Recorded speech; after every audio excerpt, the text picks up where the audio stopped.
आज हम जानेंगे जैन धर्म के आधार पर भविष्य की चौबीसी के पहले तीर्थंकर पद्मनाभ स्वामी का पूर्व जन्म, जिसमें वे श्रेनिक राजा थे।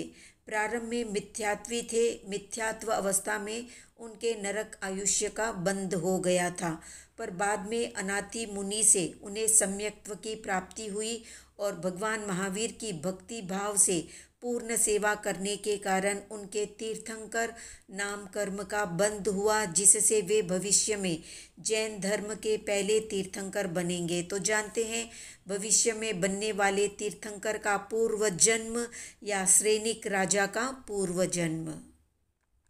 तो श्रेनिक राजा को अनाथि मुनि के संपर्क में आने के बाद ही सम्यक दर्शन, समकित या सम्यक्त्व की प्राप्ति हुई थी। हिरण और उसके बच्चे को एक ही बाण से मारने के कारण श्रेनिक ने अपनी बाण कला पर गर्व किया था या उसकी प्रशंसा की थी कि कैसे उसने एक बाण से माँ और बच्चे दोनों को मारा। इस बात पर गर्वित होने के कारण श्रेनिक के नरक के आयुष्य का बंध हो गया था। बुढ़ापे में श्रेनिक को उसका पुत्र कोनिक रोज या प्रतिदिन 100 कोड़े मारता था। श्रेनिक का जीव पद्मनाभ नाम का प्रथम तीर्थंकर बनेगा।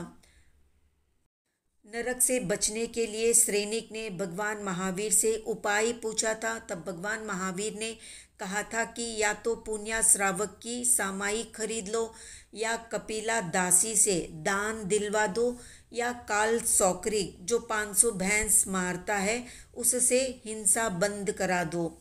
श्रेनिक ने ये तीनों ही प्रयत्न किए, पर किसी भी काम में उनको सफलता नहीं मिली। पुण्य श्रावक की सामायिक को वे खरीद नहीं सके, क्योंकि सामायिक खरीदी नहीं जा सकती।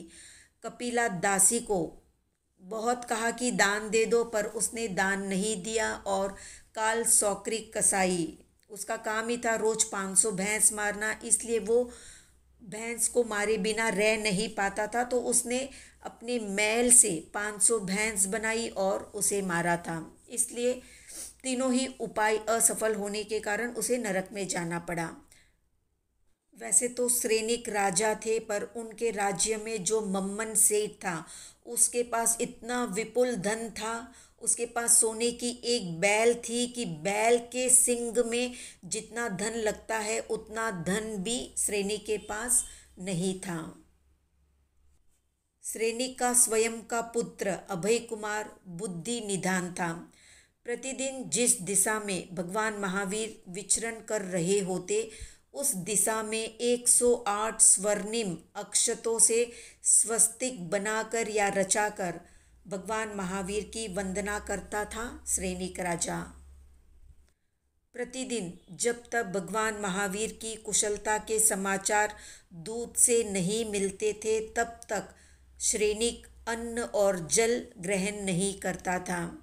अग्नि संस्कार यानी जब श्रेनिक का अग्नि संस्कार हुआ या उसकी मृत्यु पर जब अग्नि क्रिया की गई, तो उस समय हड्डियों में से यानी उनकी हड्डियों में से वीर वीर की ध्वनि निकली थी।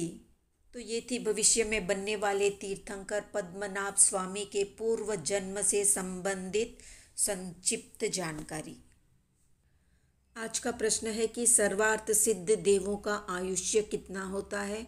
कमेंट में बताएं। वीडियो पसंद आया तो लाइक, शेयर, सब्सक्राइब करें।